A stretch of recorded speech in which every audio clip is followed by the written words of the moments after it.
Bzz. Yeah. Kaz Miller.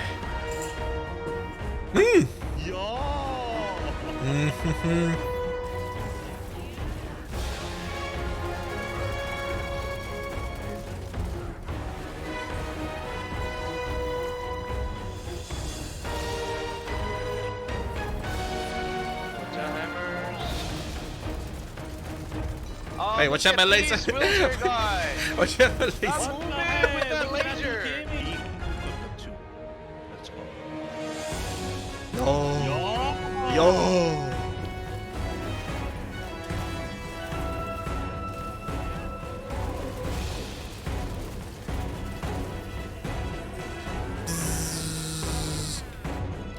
Nice!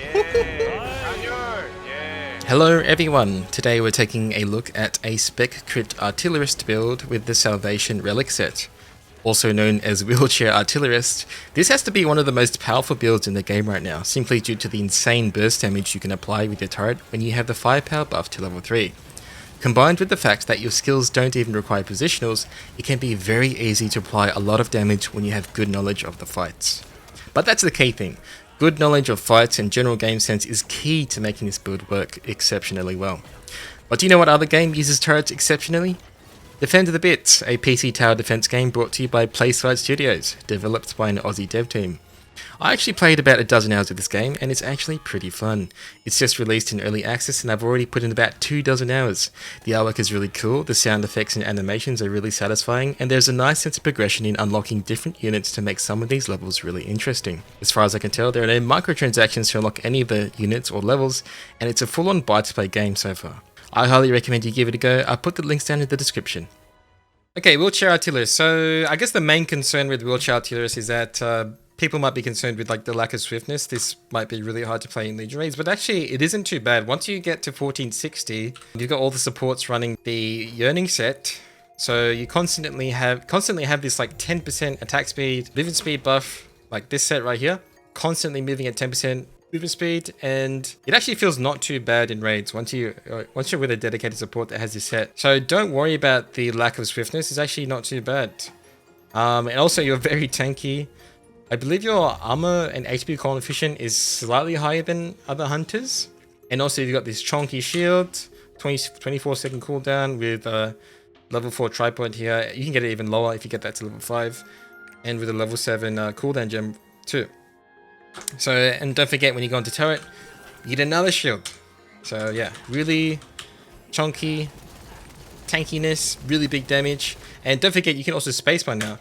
The two key things is that you can time stop and spacebar in Wheelchair, which is going to be super important for later raids. So I've done all the Legion raids on this blaster up to...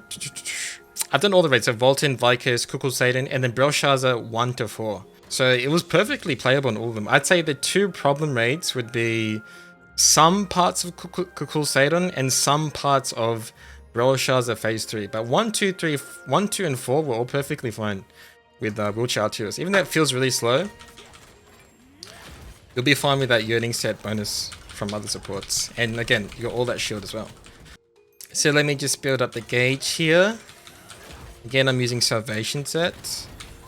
So every time you get a crit and some other condition, I forget what it was, you get a stack of Salvation. And it's just like a big constant damage buff. And the nice thing is, every time you go into your turret, all the skills completely reset the cooldown. So even though this laser beam is like 40 seconds, it's going to completely reset once your gauge resets outside. So I think the skills outside, while they do chunky damage, specifically missile bomb, airstrike, and the rocket barrage here, they're all good damaging skills for sure. Your main damage source is the turret itself. This is the big boy damage. Like, I'm doing at least 100 million, I think, every time I go into turret. Whereas the other skills do about 10 to 15 million when they crit with full firepower 3. So your priority is really just to get back into turret form ASAP. So I alternate between the forward barrage with the flamethrower and the missile barrage, go back to the turret like that. And look at that, all the skills are reset. And this is huge damage. Now, if you have a dedicated support, like I did, like I had my friend Mindolphin, he mains a bunch of supports. when he played his artist with me, he would always save his damage buff for when I went into turret. And as a 1490 blaster, I managed to out DPS two 1530s with all level 7 gems. And at the time, all I had was like a level 7 turret gem. Level 7 turret gem. But now I'm fully juiced up. By the way, here's my gem setup. So I get damage and cooldown gems for the missile barrage. What do you call this? Rocket barrage or something? The turrets, airstrike, missile bomb. I only have cooldown gems for forward barrage and energy shields, and only a damage gem for the turret skill. You don't need a cooldown gem for the turret skill. It doesn't really make sense because, like I said, every time you get back in the turret, it completely resets the cooldown. So let's build. I'm just gonna hover over the skills here. These are the tripods that you should pick. If I were to say to prioritize what tripods you should prioritize, I would definitely try and prioritize maxing out this tripod here, these two tripods. So you can get lower cooldown and more gauge gain, and for your flamethrower, same here. You want to get the turret as soon as possible, all the time. And then after that, I would get the damage tripods on missile bomb and airstrike. So yeah, these two, and I would get this last. Ignore my levels. I would definitely try and get level 5 in these, and then this would be a nice utility tripod to get last. Runes. So Galewind on airstrike, Galewind on the W skill on the turret. And do I have another Galewind? No, that's it. Legendary Wealth on the flamethrower, Purple Wealth on forward barrage, Stagger Rune, Golden Stagger Rune on napalm. So that's where, and also I get the 20% extra stagger buff for the party. So this is huge stagger with this rune right here. And Bleed Rune on the turret, Rage Rune on your Q skill for the turret. This is just a nice bonus. So when you go into turret, maybe you'll proc the Rage. No, I didn't proc it there, but it's just nice. You get a nice little attack speed bonus, help you get that damage out really fast because it's super. Sometimes the bosses can just move a lot and you will miss your skills. It's just going to happen. Like I said, phase 3 Brawl Shards is particularly annoying. Phase 5 and phase 6 are going to be a pain, but you can plan around it. You need to actually, it's kind of an interesting playstyle because you have to plan your turret. You're just like, okay, my gauge is about 90%. I'm going to hold off. Let's see what the boss does. Just hold off a little bit. Okay, so now we just sort of wait at 90% gauge. It's like, okay, what's going to happen now? And then when it's safe to go, okay, bang, go in. You can even awaken it. How much does this do? I'm checking. Ooh, that does 50 million? Sometimes I use the Rocket Awakening skill to get gauge. But that is actually huge with Firepower 3. Interesting. When you use your Awakening, your Rocket Awakening, this would pretty much max out your gauge. So I think it might, in some scenarios, it might even be a DPS increase, like overall DPS increase, since the game is so burst orientated. To just use your Awakening and get back into turret again and do like another 100 million or whatever. That makes sense. So if we do this, this will put me right into turret. Like this. Oh, by the way, before I went into turret, I should have probably popped these two skills, because that is significant damage.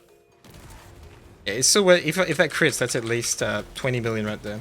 Same as the missile barrage skill, that's like another 10 million damage. So these three, Q, E, and R, they're all big damage. So if you try and get those off once you get level 3 firepower, it's actually worth doing. But yeah, that was Wheelchair Artillerist. We went to the skills, we went to the stats. Remember the set bonus is Palm of Salvation. These are the optimum gravings. I tried other settings. I tried Adrenaline, too finicky. I didn't like it. And not only that, it was less damage than this setup. So this is like the highest damage setup, I'm pretty sure. Until you get like a 9/7 stone or ancient accessories. After that, you can probably get like Adrenaline level 1. Or I've seen some people do like Adrenaline level 3 and then Firepower level 1. I don't know. There's a bunch of different combinations, but I found this was the best one. Don't even try like a hybrid stat setup. I don't think it's good.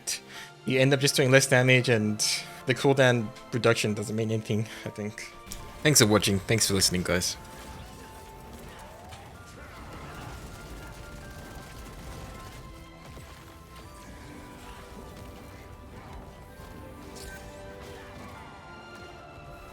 I just tanked all those AoEs on me. Too far. Okay. Okay.